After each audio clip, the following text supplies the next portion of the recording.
এই মগের মুলুকে বিচার পাওয়া এবং ন্যায় বিচার পাওয়া হচ্ছে একটা বিলাসিতা। তো অভিনন্দন প্রিয় আমার কলিজার টুকরা, আমার শ্রদ্ধাভাজন স্বরাষ্ট্রমন্ত্রী, আপনাকে এই মগের মুলুকে স্বাগতম। এবং প্রিয় বাংলাদেশ, প্রিয় জন্মভূমি, আপনাকে আইয়ামের জাহিলিয়াতের যুগে আপনাকে স্বাগতম।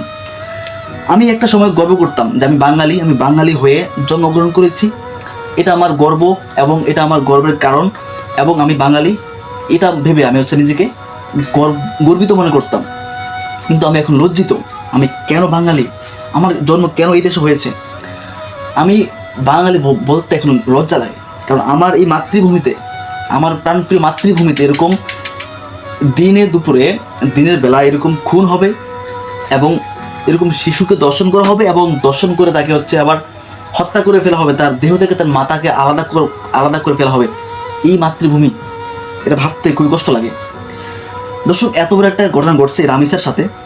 রামিসাকে হত্যা করে ফেলা হয়েছে এবং রামিসাকে যে দর্শন করে তারপর তাকে হত্যা করে ফেলা হয়েছে, তার মাথাকে তার দেহ থেকে আলাদা করে ফেলা হয়েছে। এই দেশের জনগণ রামিসার বিচার চাচ্ছে এবং এই দেশের জনগণ তোলপাড় করতেছে বিচারের জন্য। অন্যদিকে আমার শ্রদ্ধাভাজন, আমার সম্মানের পাত্র সেই স্বরাষ্ট্রমন্ত্রী, তিনি একটি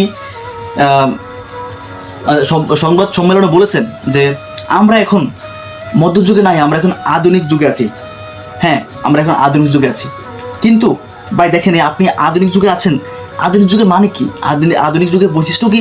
যে আধুনিক যুগে দর্শন হবে, আধুনিক যুগে খুন হবে, কিন্তু আধুনিক যুগে বিচার হবে না। এটা কি আধুনিক যুগের বৈশিষ্ট্য? আমরা দেখতে পেয়েছি যে স্বরাষ্ট্রমন্ত্রীর মুখে হাসি, তার মুখে হাসির ছাপ, সে বলতেছে, সে একটু হাস্যকর মুখে বলতেছে যে আমরা এখন মধ্যযুগে নাই, আমরা এখন আধুনিক যুগে আছি।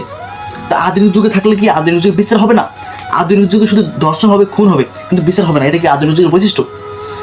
আমি স্বরাষ্ট্রমন্ত্রীর এই যে ভাষণ, এই কথার প্রতি আমার এক আকাশ পরিমাণ বেদনা এবং সমবেদনা এবং দুঃখ প্রকাশ করলাম।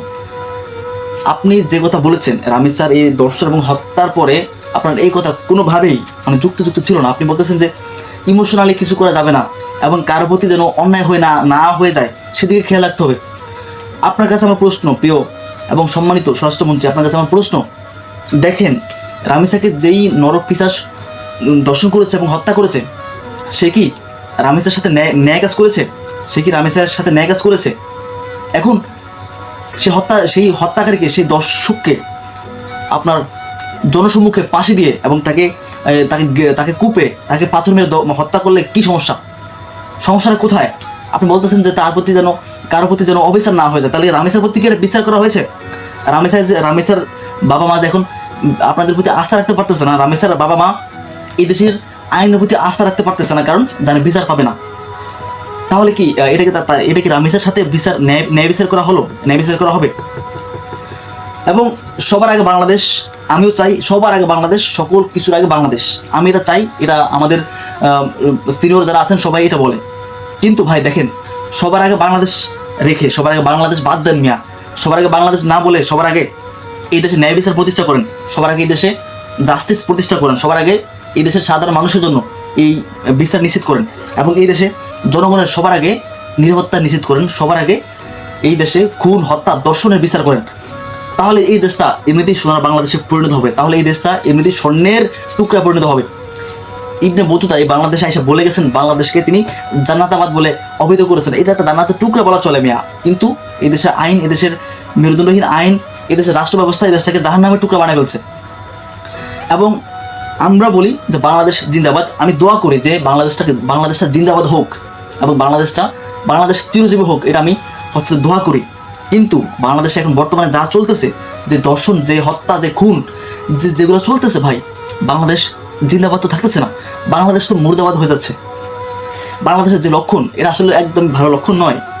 বাংলাদেশে দৈনিক খুন হচ্ছে, দৈনিক দর্শন হচ্ছে এবং দর্শন হয়ে শিশুদেরকে আবার হত্যাও করে ফেলা হচ্ছে। এগুলো আইয়ামের জাহিলিয়াতের যুগ, সে অন্ধকার যুগের একটা লক্ষণ এবং এটা বর্বরতার যুগের লক্ষণ। এবং এটা কোনোভাবেই যে বাংলাদেশ জিন্দাবাদ হবে না। এরকমভাবে খুন, দর্শন, হত্যা চলতে থাকলে বাংলাদেশটা মুর্দাবাদে পরিণত হয়ে যাবে।